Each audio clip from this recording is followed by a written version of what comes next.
there's 4 100 amp hour SOK lithium batteries going into my van. That van, right? The one right back there.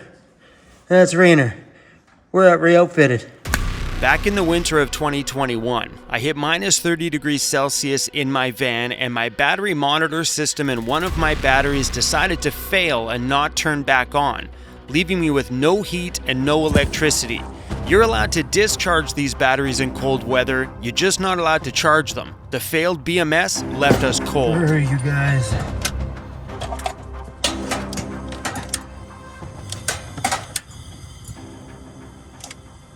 Get some heat in here. Minus 31 outside and 4 degrees Celsius in here. I'm all crazy. Mom, we need to help each other out this morning.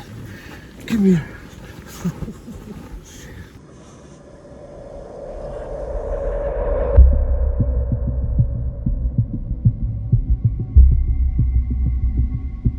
Okay, now we have a big problem. We just lost electricity. At the moment, I thought I just drained my battery system down to 0, trying to stay warm on the coldest night of my van life so far. And when I tried to put a charge back in these batteries, they wouldn't take a charge either. They had the heating element inside, so it should have just heated it, then charged it. Nothing ever happened, and I drove all the way from this mountain pass an hour and a half back to Vancouver and still no charge. So I took the batteries back to the company that I got it from. They tested the BMS and the battery monitor system failed, and they said it should not have. And it did. So I lost all confidence in those batteries. So as you guys have heard over the last little while, I've chosen to upgrade the batteries in my van to these SOK 100 amp hour lithium batteries. These ones are not the typical SOKs. They have the plastic shell. These are the marine grade ones. All 4 of these are going in my van behind my ved. Behind my ved? I said ved. Ved. My ved. My van bed. My ved. Good save. Good save. The reason why I chose these batteries over some of the other ones on the market is Will Prouse's fault. 100%. Like, he says. I'm not gonna lie about it. Like, I mean, my choice in batteries this round was 100% based on his reviews. It's pretty easy. If their discharge and charge rates are similar to Battleborn, if in all of the testing, their drawdowns and everything was consistent, this is a way to save some money. So yeah, so like to be dead honest, I honestly chose these batteries because of some of the reviews and comparisons that Will Prouse has done comparing these to some of the other bigger hitters on the market. So we all know big hitters for batteries would be 100% Battleborn and Victron Energy. But at that price point, that is a little bit crazy to bite off for me. And after doing a ton of research on the Academy of YouTube, I fell upon a few videos. One of those would be Mr. Will Prouse. And he said a lot of really great things about these batteries. I've seen the insides of them on his channel. He keeps talking about how well built they are. So that's why I chose to go with these ones as my battery upgrade. And I'm stoked because these ones have a built-in Bluetooth in here too, so while these are in the back of my van, I could check on them through the app and make sure that the batteries are at a good temperature. So because we're throwing all 4 batteries in compartments underneath my bed, that has left this former battery compartment open to do 2 things in. One, we're doing some changes, removing some items I have in my van and replacing them with Victron Energy products, which will go in the top. And I thought I'd convert the bottom into a place to store my new vacuum. So that's going in the bottom battery compartment, which I think is perfect. Hey, this thing really sucks, bro.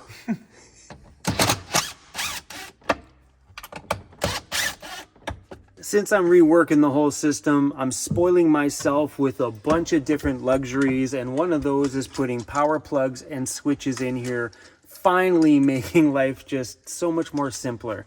I've been doing it the old school way. Oh, dude, I like that.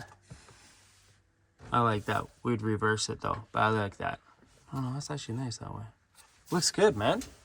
So we're gonna add some switches. So now I can turn on one switch, which will turn on my Starlink. We got to talk about that one too, because we're going to move it. And then another one there will turn on my speakers and stuff here, so no more fussing with extension cords.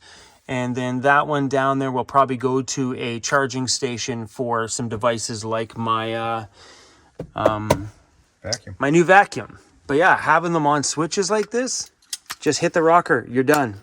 Like, oh, guys, all you do is turn on the inverter, go over here, hit my Starlink switch, boom.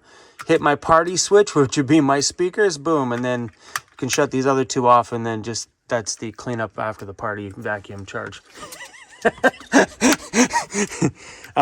This is awesome. And these completely fit right here like they were absolutely meant to be there. And if you missed my Starlink video where the crew here at Ray Outfitted hardwired my Starlink up on the roof so no more cables were involved. And in that video was a pretty big discussion on where to mount this. So instead of fussing with it that other day, we just stuck it in the hole and left it be. Now I think we're gonna mount it right here. Probably notch out the wood here, drop that down a little bit, brace it in there good and solid. But I think this is gonna be my home for my Starlink. Out visible where I can see it and everybody else can see it. The problem I had with that one is I couldn't wrap my brain around not seeing that unit. Everybody says Wi-Fi travels through floors of homes, but my brain was just like, nah, I gotta see the unit. It just didn't make sense to me if I didn't see the unit. So it's gonna be mounted up there. I think it's a good spot. Oh, that's it. Lights out. Everything in the van has no power at all. All the batteries have been removed. Now we're taking this thing apart. Time to disassemble. You're supposed to be helping us, buddy. He's like, I am. I'm just supervising, Dad.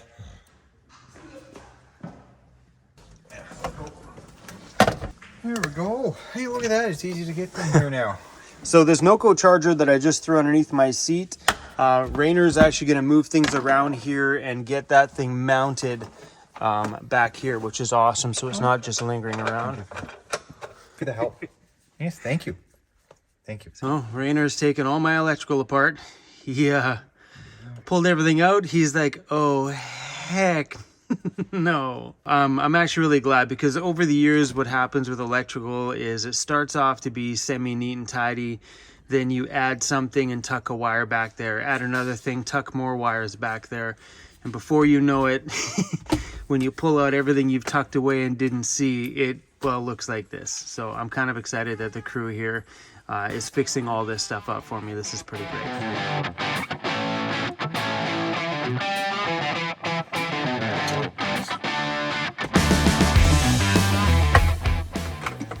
He's just picking up wires, just hucking them out the door. He's like, yeah, don't need this one no more. Nope, we're gonna replace that one. No, this one wasn't right. Tell when Chrome put something in originally, because it's got any screws that's fine. Anytime he reaches for something, it's got a different screw head on it. That'd be my fault. What's going on, Cruzy? He's upset.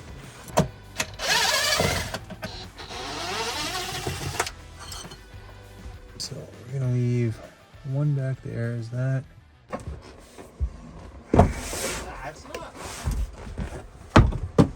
far off. Well, that's nice. They just kind of drop in there, which is cool. Yep. These cables here are from my speakers that I have here, and instead of running them, well, the traditional home way and plugging them into a power bar and having this jungle and then plugging this into a power bar here, Rainer's actually going to remove all this stuff, take these wires, and they're going to be hardwired right into the inverter system without no extension cords, no, because like this stuff, I mean, like this is all jangling around underneath my bed, which is obviously not fire safe. I can just, come on. So having them hardwired actually makes me feel really good. I like that idea.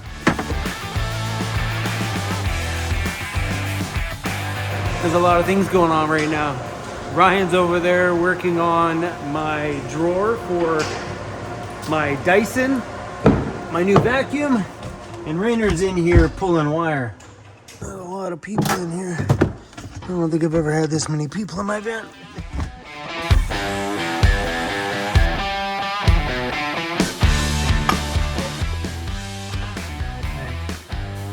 I think that's the idea.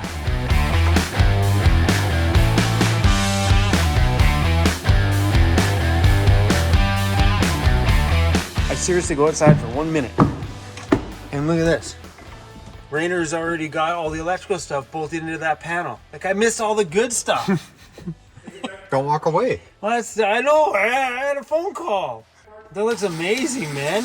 It is sure nice to see that blue in here, though. After being in my van now for 5 years and slowly adding little things to my van at a time, like a couple more lights here or another light there, you start kind of just like piecing things together and stuffing a few cables in behind, and things get cluttered pretty darn quick, and everything's behind my seat, so I don't really see it anyway until you need to go back there and change a fuse. That's when you're like, you dip your glasses down, you're like, damn, it's getting very cluttered back here.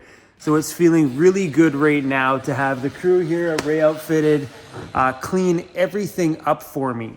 And when he's pulling stuff out from underneath my bed and I can start seeing all of the extension cord and ways I did my electrical before, it's just nice to know now that things will be hardwired direct to my van's power system without having any cables that could take on water or jiggle when I'm driving or possibly get a short out or anything like that. Because we've all heard about house fires being started by a faulty power bar.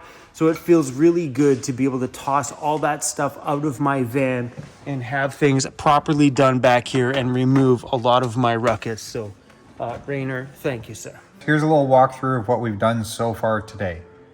We've pulled out both of Chrome's batteries. We removed everything off this lower panel. This line of tape here is just my guide for where I can put everything. We've got our 2 Orions to give Chrome 60 amps of charging from his alternator. And then we've got a new solar charge controller to give him full capacity of his panels. Remounting the fuse panel up here.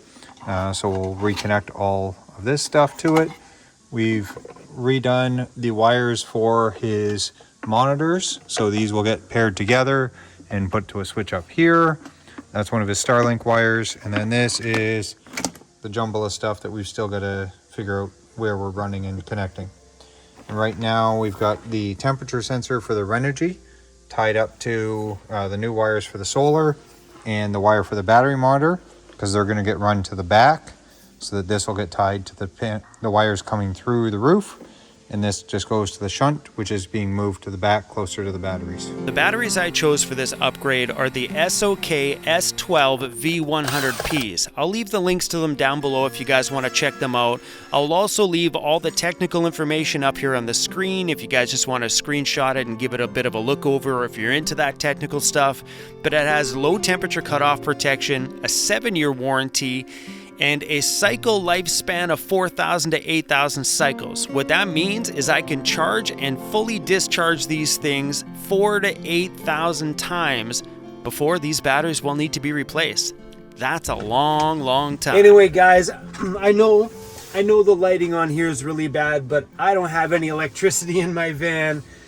I have my fridge and freezer in the back running off of a Jackery battery, but otherwise this is what we got right here, a little light from my phone. So we're not going to chat here too long. I will dive in the next couple of videos on the entire component system that I've decided to upgrade in my van. But I think the biggest part about doing this was choosing the right batteries for the van. And that is always a really hard decision to make, because there's so many options out there for batteries to choose. And a lot of things come down to price point, and you want to get the best you can in the price that you can afford without sacrificing on quality. And I've done that in the past with my batteries, where I just bought something cheap that just didn't perform how I needed it, or it wasn't as reliable as I needed in the moments that I needed to be the most reliable. And that's the hardest part, is that when the times get tough and the situations get hard, that's when you need every element of your van to work, like your heat and your electricity. It's when times are tough that you need it the most. So it was a really hard decision on choosing the correct battery. But the decision came down to use the SOK batteries. There are so many good reviews about those things online, and probably the only battery I've seen out there where there's review videos where it's Battleborn versus SOK, and there's tons of those videos where they put them up head to head, and the comparisons, it doesn't make sense to me in my budget to go for a higher priced item where the SOKs seem to sit right in the same comparative market as the other one. So for me, why would I pay the extra when these ones are providing me the same with an equally good build with all the same charging and all that other, We'll dive into this stuff on another day when I got better lighting and, you know, my switches. Nothing in my van works right now. Anyway, guys, over the next couple of videos, I'm super stoked to get all this stuff put together. And as soon as all of this is done, we are back on the road, heading back to the West Coast. I'm so pumped. Anyway, guys, we out of here. This shot probably looks super bad. The little light on my cell phone is really bright. See you guys soon. Over the next few videos in this series, we really get into my electrical system as we're pulling things apart and putting it all back together. There's a lot of great information coming up, so maybe I'll see you guys back here tomorrow.